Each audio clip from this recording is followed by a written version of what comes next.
All right, our next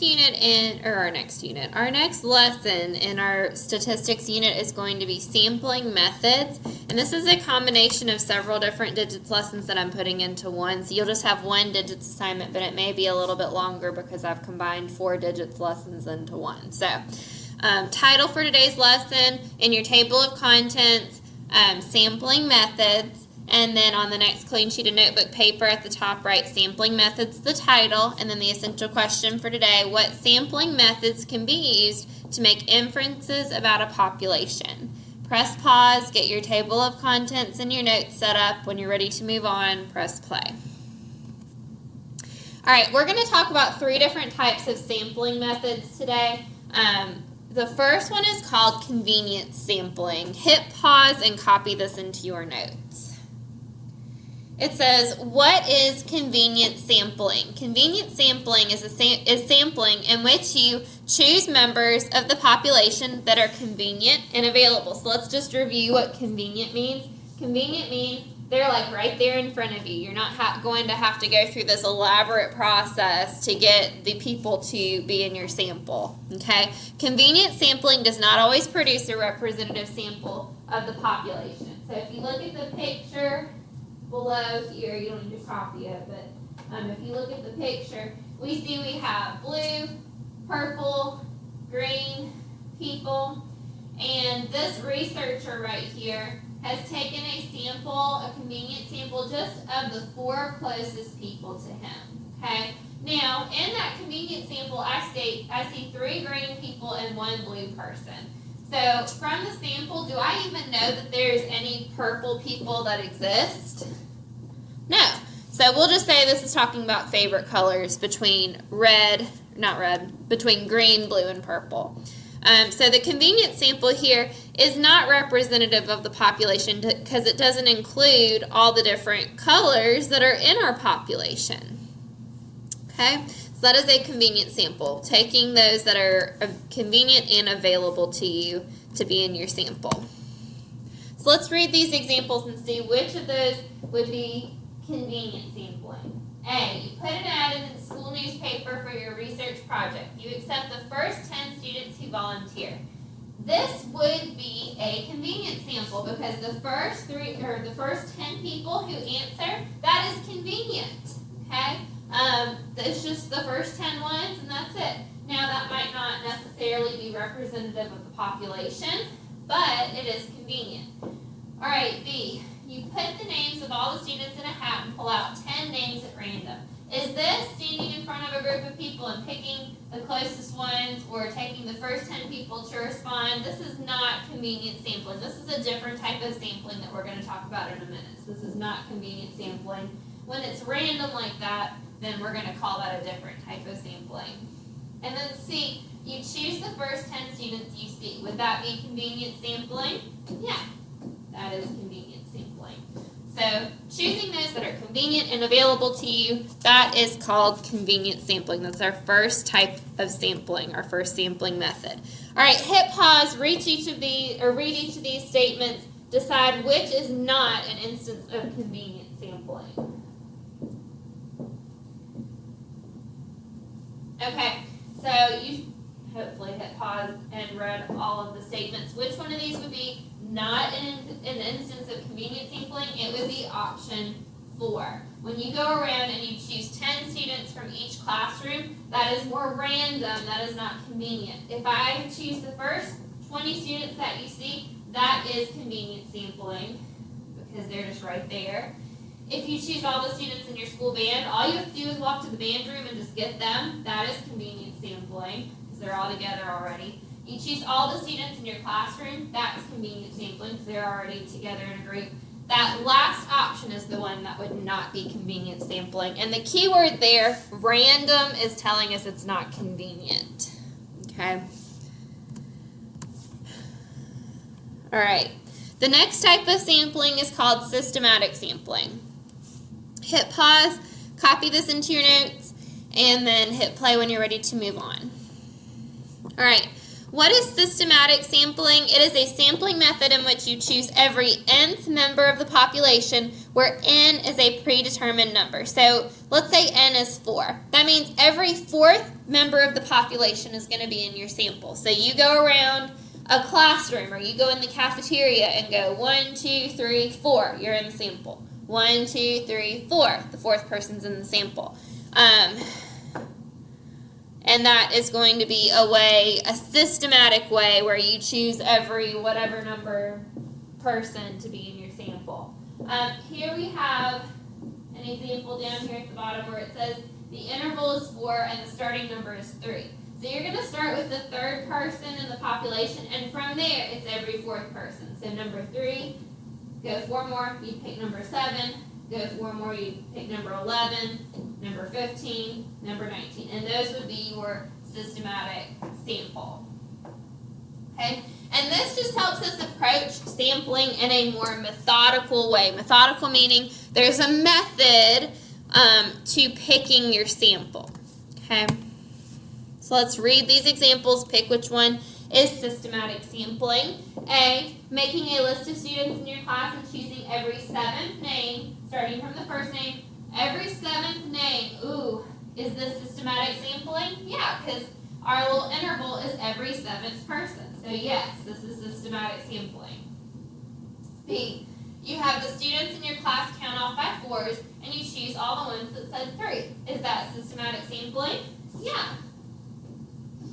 Because you have that system of 1, 2, 3, 4, 1, 2, 3, 4, and every person who has a 3 is going to be in your sample. All right, C, you make a list of the students and then choose the first 10 names on your list. Is this a systematic sample? No. What kind of sample is this? We just talked about it a second ago. It is convenient sampling. Just picking the first 10 names, that would be a convenient sample, not a systematic sample. All right, one more. Hit pause and try this one on your own. Which sampling description is an instance of systematic sampling? Read each of those statements and decide which one you think.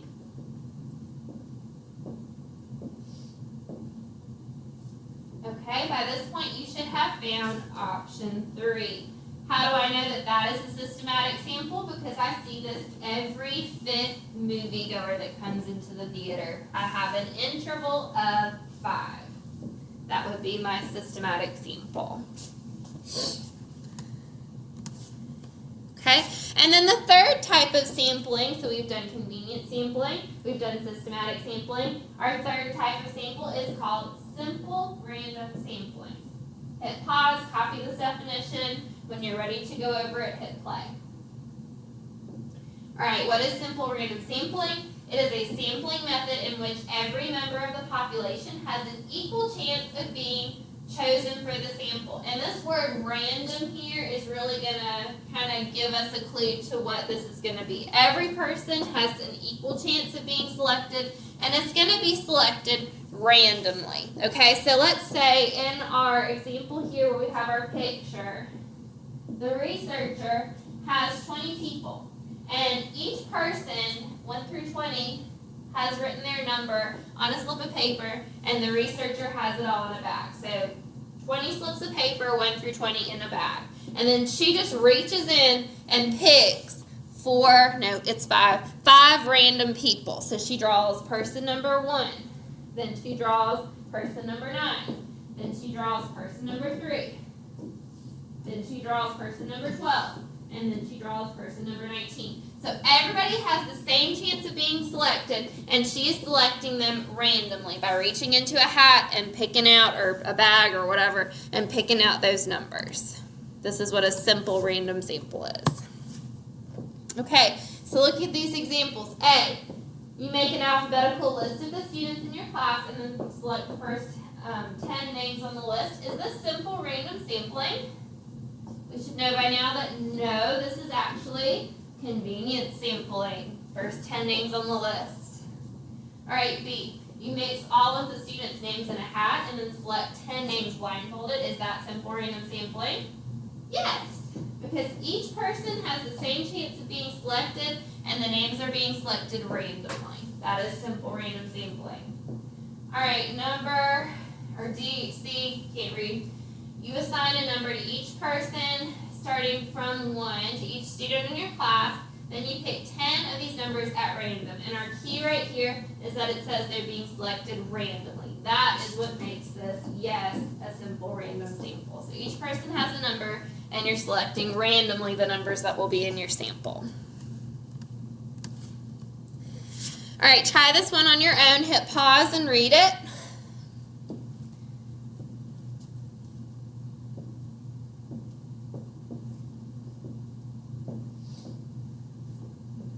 So which one of these would be simple random sampling?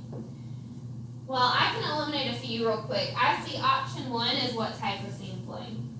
That is going to be the systematic sampling, so that's not it. Then I see option 3, you choose the 50 flowers closest to you. What kind of sampling is that? That is convenient sampling, so that's not it. So now I'm between 2 and 4. You choose 3 flowers from the field, and then you choose 50 flowers from different locations in the field.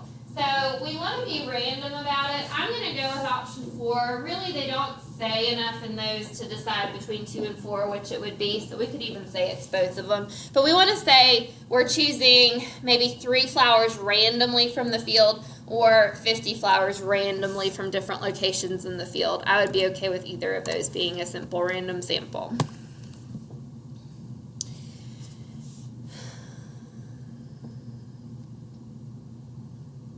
Okay, so based on the sample, how many penguins in the population weigh between 30 and 40 pounds? Well, we are going to look at the sample. How many penguins are in our sample? 1, 2, 3, 4, 5, 6, 7. And how many of the penguins in the population, we're looking right now at the sample, how many are going to be between 30 and 40 pounds? So look at the different penguins. Let's just circle the ones that are between 30 and 40 pounds. Ice Baby, Blizzard, Oscar, and Honey. So from here, I will set up a proportion to make a prediction about the population. So I have 4 penguins out of 7 in my sample that were between 30 and 40 pounds. They told me in the problem that I have a population of 35 penguins, and I want to know how many of those are going to be between 30 and 40 pounds. I can cross multiply and divide, or I even see here 7 times 5 is going to give me 35. So then 5 times 4 times 5, that is going to give me 20. So I'm going to predict that 20 penguins out of 35 in the population will be between 30 and 40 pounds. All right, so how do we know which method to choose from? You do not need to copy this. Let's just talk about it. Convenient sampling is going to be best when we don't have access to all the members of the population. We don't have the time or the resources to use like a random method or a systematic method, or if those convenient members of the population are representative of the population. So if you just don't have the ability to go to every 10th person in the city or something like that, then you would do a convenient sample. A systematic sample is best when the whole population is available or a stream of representative members are available. So for example, if my population was this whole school, Glenview Middle School, they are available to me. I could come up with some kind of a systematic way to survey every 10th person at Glenview. I could do it in the cafeteria, for example. So that would be when a systematic sample is the best. And then simple random sampling is always going to be the best when the whole population is available and the characteristics of the population are unknown. I would just want to select random people and survey them, okay? All right, at this point I want you to go to digits. You have 1 digits assignment. Like I said, this is a combination of 15-3, 15-4, 15-5, and 15-6, so it may be a little bit longer in that 1 digits assignment, but you'll be okay. After you finish digits, go to IXL.